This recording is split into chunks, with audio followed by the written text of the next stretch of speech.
What we hope to do during the course of the year is cover one aspect of the Salah each month.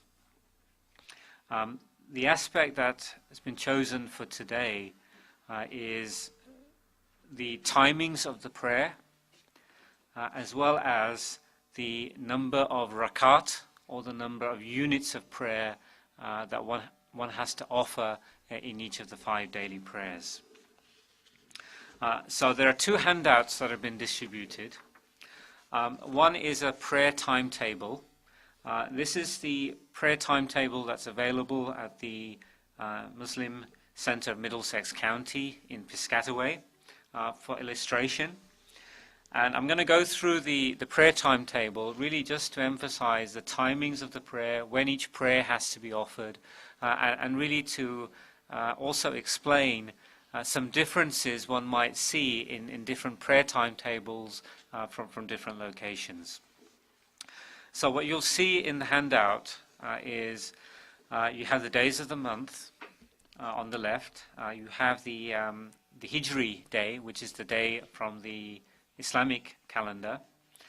And then you have actual 6 times that are shown for each day. So the first time that's shown it's titled Fajr. Okay? And the second time that's shown is titled Sunrise.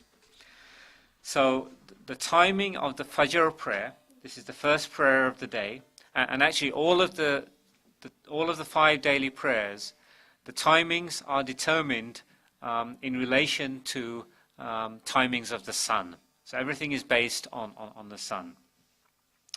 So the Fajr prayer is to be offered between dawn and sunrise. Okay? So what you see here is what's termed Fajr and what's termed sunrise. So the Fajr prayer has to be offered between these 2 times. So today's the 3rd of January. So the Fajr prayer has to be offered between 6 o'clock and 7:22. These are the timings of the prayer. The second prayer of the day is Zohr. And Zohr is offered between when the sun is at its highest point, okay, which is termed in Arabic Zawal. And the ending time for the Zohr prayer, okay, there is a difference in opinion between scholars for what that ending time is. And there are 2 rulings on this. One ruling is that the ending time for the Zohr prayer is when the shadow of an object is equal to its length. And the other ruling is when the shadow of an object is equal to twice its length. Okay? So what you will find, and I just want to explain this because you might see differences in the timings between the prayer timetables from one location and another, and this is for this reason. Now, inshallah, both opinions are correct, and these differences that we find are both acceptable. We should not criticize people who follow the opinion that we don't follow. We must accept that both opinions have their valid standing in Islam. And if one chooses to follow one opinion, they should not criticize those people who follow the other. So the Zohr prayer, the starting time is what's shown here, okay, which is when the sun is at its highest. And actually, one should wait approximately 3 minutes after the timing when the sun is at its highest. And in some timetables, okay, this 3 minutes is already added on. And in this particular timetable, that 3 minutes is already added on. Okay, so the time for Zawal, which is when the sun is at its highest, is actually 12:03. And the time for Zohr that's stated on this timetable is 12:06.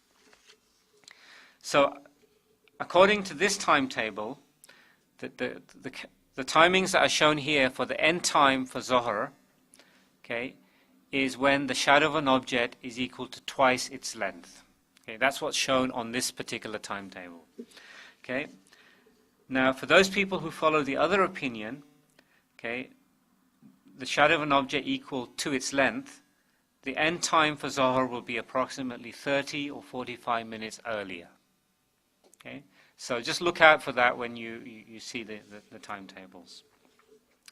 So Zohar can be prayed up to the time for Asr. Okay? So the second prayer will be offered between these two timings. So today is the 3rd of January, so it's between 12:06 and 3:03.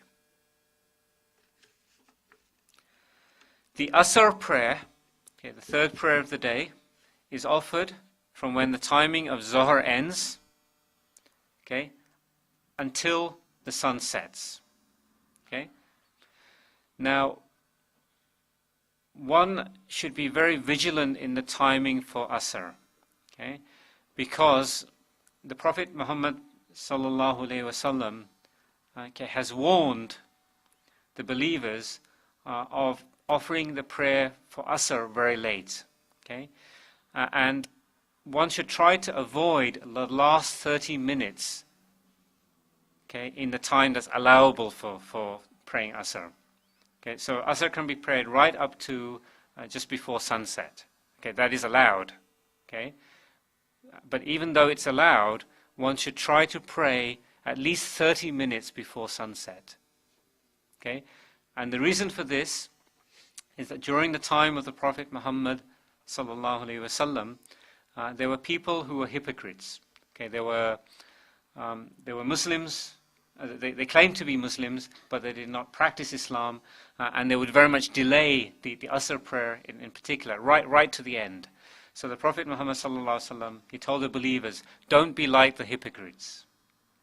So try to offer the Asr prayer at least 30 minutes before Maghrib. If you can't, and there's extenuating circumstances, it will still be acceptable if it's offered 20 minutes, 15 minutes, 10 minutes even before Asr, before Maghrib. But try not to. Then the Maghrib prayer, okay, is offered after sunset. Okay, so once the sun has set, wait 3 minutes, and then the Maghrib prayer should be offered. One should hasten to offer the Maghrib prayer, and one finds that in the mosques, the Maghrib prayer is usually offered shortly after the timing of the sunset. Okay, the congregation in the masjid will rarely wait half an hour or so to offer the Maghrib. It's usually offered immediately after sunset, and this follows the hadith of Prophet Muhammad sallallahu alaihi wasallam, where he advised the believers, make haste in offering the Maghrib prayer. The timing of the Maghrib prayer ends when the timing of Isha begins. Okay? But one should try not to wait that long, and there are differences in opinion as to the exact timing of the Isha prayer. And one of the other things you'll find when you look at the different timetables is sometimes the timing for the start of Fajr and the start of Isha vary by maybe 20 minutes, 25 minutes, depending on the timetable one has. And different websites might show you differences in those timings. And this is because there are different calculation methods that are used for these timings. And this is an additional reason why one should not offer the Maghrib prayer too late. The timing for the Isha prayer begins as shown here.